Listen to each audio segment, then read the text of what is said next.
Ladies and gentlemen, welcome, welcome, one and all, to the twisted spectacle that is our game show. Is it just me or did that robot sound a little robotic? Today, my dear viewers, we have a most intriguing cast of characters lined up for your entertainment. He really sounds like he's talking to me in Morse code. But enough from me, let's dive right in and meet our first contestant, shall we? And now, from the bustling metropolis of Chicago, where truth is a commodity bought and sold, we welcome Sarah Thompson, a journalist, diligently seeking the ultimate scoop.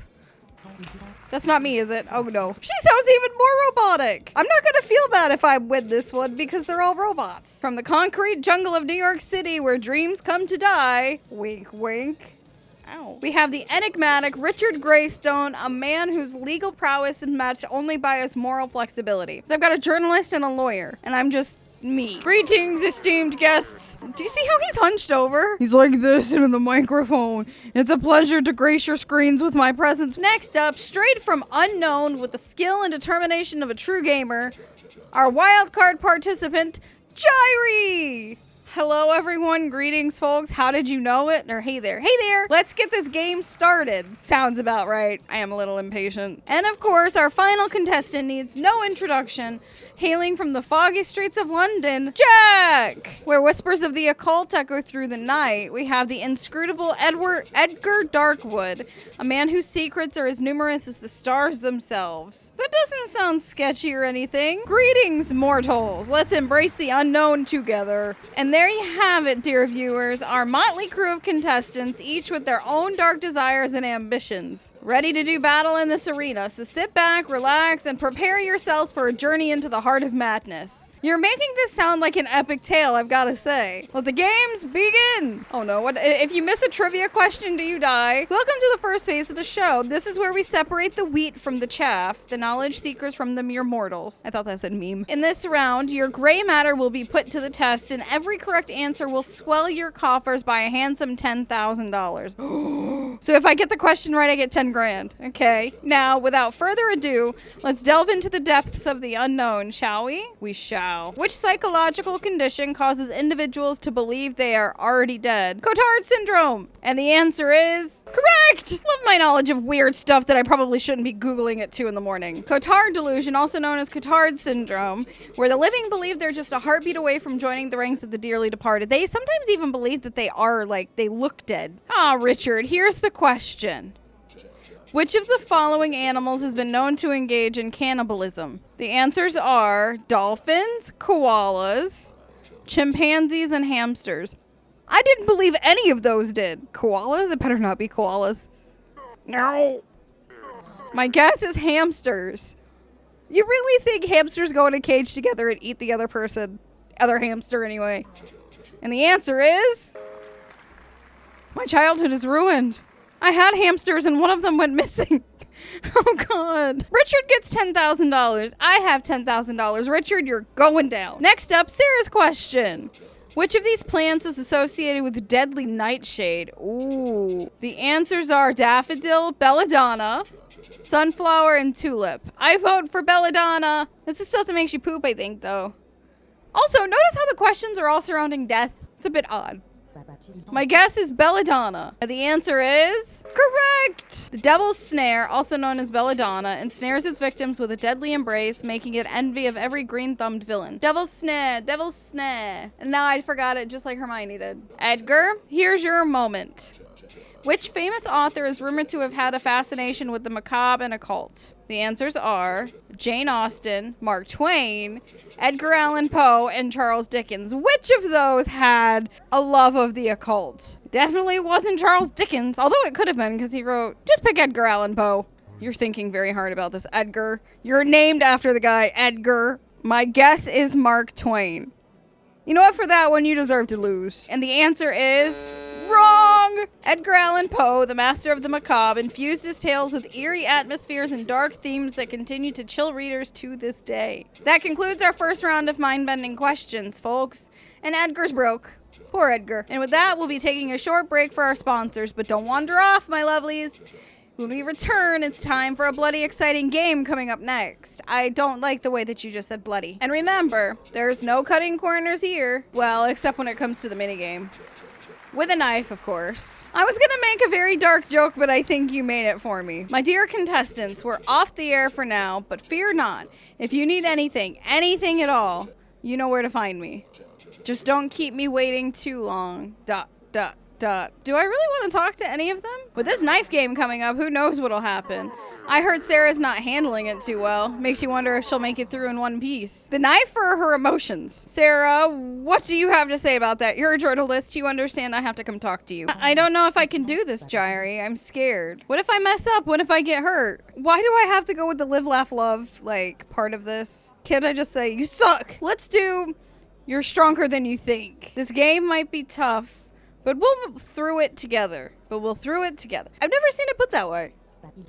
You really think so? Okay, Jeaire, let's do this. Oh god, I'm gonna kill my only friend. Let's talk to Edgar.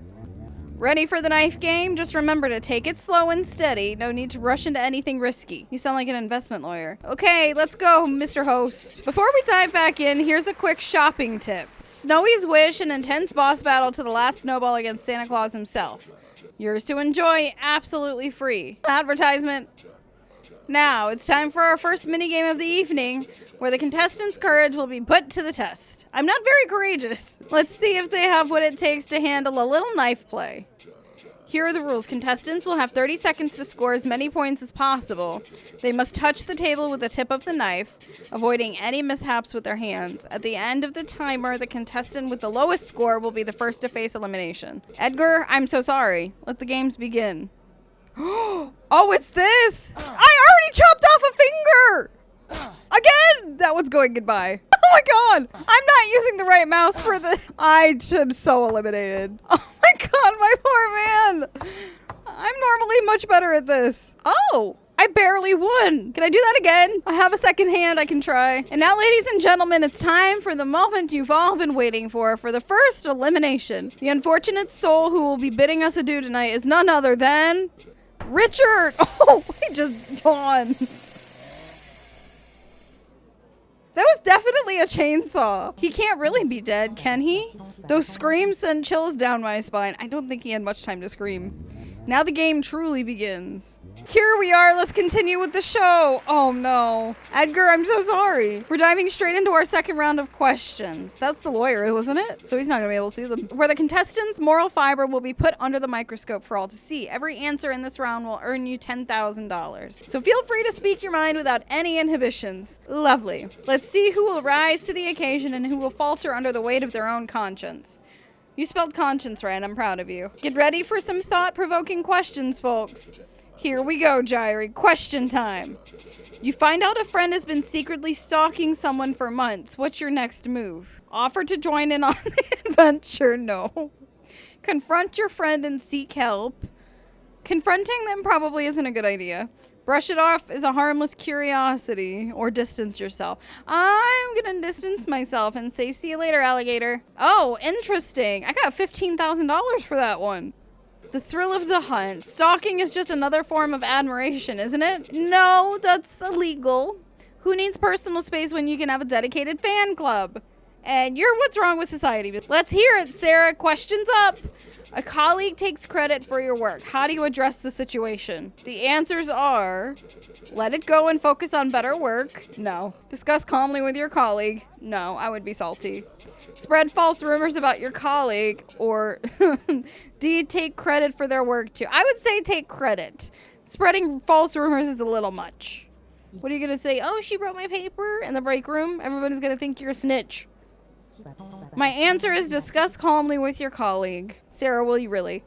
Are you really going to do that? You don't look like the type. Office politics, the true sport of champions. Will you play nice or take the Machiavellian route? A little bit of both. Here we go, Edgar. Question time. You receive a letter containing disturbing photographs of yourself taken without your knowledge. Is this going with the stalking fella? The answers are A, use them for promotional material.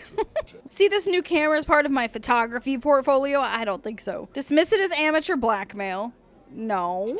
Notify authorities and seek protection, or investigate and take legal action. Can you do a mix of C and D? Like, tell the authorities you're being stalked, so if somebody ends up with broken legs, then it's probably you.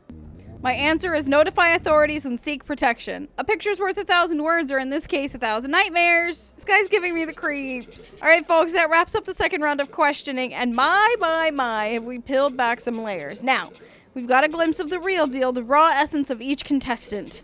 They've sized each other up, and believe me, they're sharpening their claws for what's to come. The voting phase is up next. Stay tuned. After the short break, we'll reveal the 2 finalists of this twisted little game. And for you out there watching at home, don't forget to call our toll-free number to join us in the studio audience for the next episode.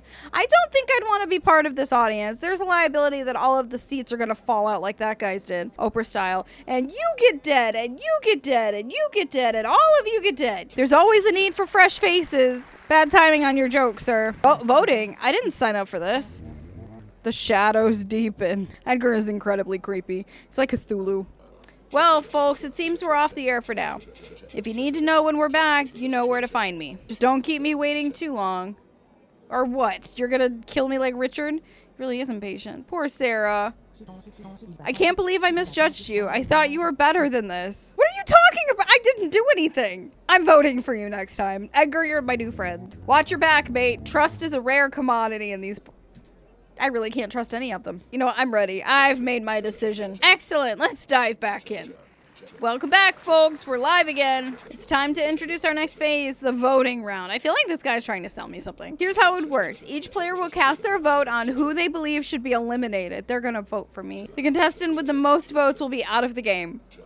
Now, to avoid any unpleasant deadlock situations where everyone gets a vote, in that case, all participants would be eliminated and there'd be no winner. So think carefully, including who you believe others might vote for. All right, let's get down to it. Jeaire, who are you voting for? Who are we picking? Edgar is still behind, and Sarah's my biggest competition, but Sarah's gonna vote for me. Edgar's my new friend. I'm voting Sarah.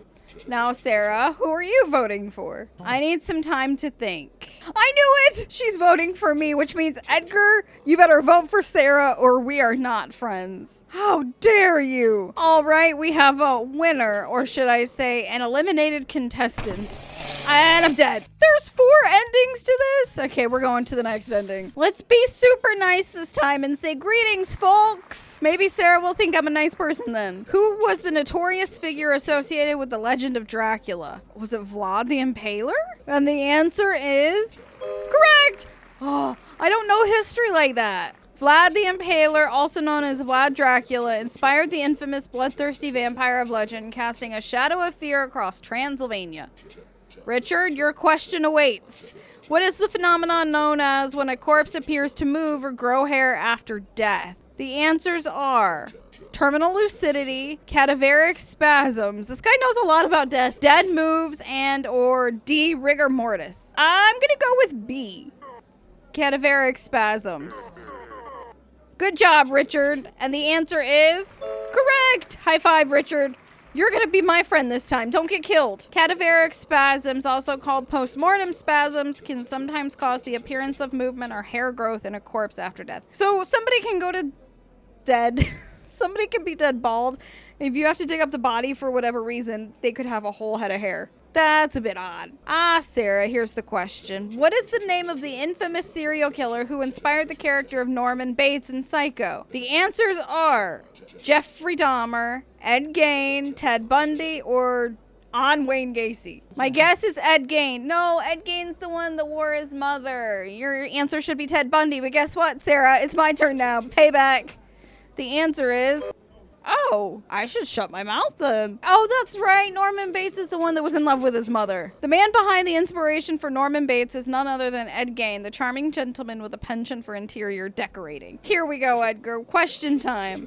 What notorious cult leader orchestrated a series of brutal murders in the late 60s, including actress Sharon Tate? Charlie Manson. Marshall Applewhite. Oh, no, that's Heaven's Gate. Jim Jones is the one in Africa, or South America. The Kool-Aid Man. David Koresh and Charles Manson. My guess is Charles Manson. Correct! We all got the answer right this time. Charles Manson, the Maestro of Mayhem, and the Pied Piper of Psychosis. That concludes our first round of mind-bending questions, folks. Everybody got $10,000. And with that, we'll be taking a short break for our sponsors, but don't wander off, my lovelies. When we return, it's time for a bloody exciting game coming up next. All right, what you got to say this time, Sarah? I don't know if I can do this, Jeaire. I'm scared. What if I mess up? What if I get hurt? We can find a way out. If you're not up for this, we can find a way out. She's not supposed to be my friend, though. This game isn't worth risking hurting you. Jeaire, I think I need to get out of here. Yeah, it's probably best if you leave. I don't think she's gonna make it out, but it could be a good way to get rid of someone. No, Sarah, you've got this. We'll face it together, okay? Okay, thank you. Let's do this. This is going better so far. Ow! Oh my god, my poor middle finger. Yep, that's gone. How did I do? 31! Uh-oh, Richard's gonna get it again. And now, ladies and gentlemen, it's time for the moment you've all been waiting for. The first elimination. The unfortunate soul who will be bidding us adieu tonight is none other than Richard. Bye, friend. Jeaire, here's the question. You witness a group of teenagers vandalizing a historical monument. What's your reaction? Ignore it, provide evidence to authorities, join in on the fun and leave your mark, or intervene and try to stop the vandalism. I would definitely not get in the middle because nowadays you're liable to get shot. Join in on the fun. No, I'm just gonna be a snitch. Interesting. History in the making or history being erased. Dun dun dun! You're offered immortality, but innocent lives must be sacrificed. What's your answer? It's not worth it. The answers are rationalize sacrifices for longevity, accept with reluctance, reject immortality, value life, or eagerly embrace immortality. I feel like Sarah would definitely embrace it. My answer is accept with reluctance. How reluctant can you be? Oh, interesting. I didn't know you were like that, Sarah.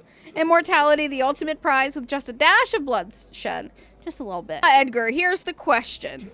You can bring someone back from the dead, but another must die. What's your choice? The answers are reject, respect life's sanctity, accept or leave fate to decide. This is deep. Sacrifice a stranger for selfish desires, or D, revive a loved one. I'd rather not think about this right now. My answer is accept and leave fate to decide. Who lives and who dies? I mean, that's kind of true, but you don't want to take all that power. Oh, interesting. Life and death, a macabre dance. Who will you resurrect and who will meet their demise? Now, let's see what Sarah has to say. You know, I'm really glad I found someone I can trust in this. She likes me. Nightmare of a show. It's comforting in a way. Now I'm going to vote for her. Jeaire, who are you voting for? Sarah. Now, Sarah, who are you voting for? I need some time to think. Edgar. Oh, no. Edgar, who are you voting? I don't think any of us win. Finally, the champ. Edgar? How are you the champion? Sarah. I just killed Sarah. Yes! We have a winner, or should I say an eliminated contestant. Sarah is gone. Oh, God. The chainsaws. All right, folks, we're getting closer to the grand finale of this show, and that means the questions are getting a bit more serious. Each correct answer in this final round will earn you a whopping $25,000. But enough chit-chat. Let's dive right into the last round of questions. Jeaire, your question awaits. How long does it typically take for a lethal dose of cyanide to cause death in humans? Oh no, 15 to 30 minutes, 1 to 2 hours, 4 to 6 hours, and 5 to 10 minutes. I think it's 1 to 2 hours. It could be 15 to 30 minutes. Depends on how it's administered, I think. This is really, oh man. This seems exceedingly short. This seems exceedingly long. So 15 to 30 minutes or 1 to 2? I'm going 15 to 30 minutes. And the answer is wrong. It's 1 to 2 hours, isn't it? 5 to 10 minutes. Cyanide's deadly kiss, stealing breath with bitter almonds and sweet mortality. 5 to 10 minutes, that's it? Dang. It's your turn, Edgar. Ready? What is the approximate volume of blood loss that typically leads to death in an average adult human? Oh, why couldn't I get this question? 20 to 30% of total blood volume, 5 to 7% of total blood volume, or 10 to 15, or 40 to 50?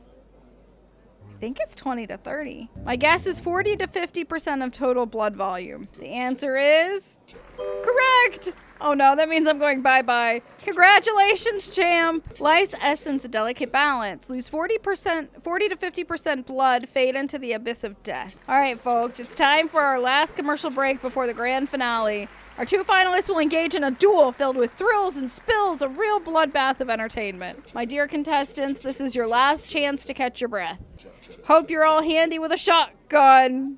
Well then, there you go, Edgar. I'm sorry, but even you can't escape the inevitable. Good luck. I wish I would have kept Sarah. Oh no. Well, Jeaire, it's that time we've all been waiting for. Are you ready to face the final showdown, or do you need a moment to gather yourself? I'm ready. Let's do this. Ladies and gentlemen and esteemed finalists, perhaps by now you've grasped the essence and purpose of this spectacle.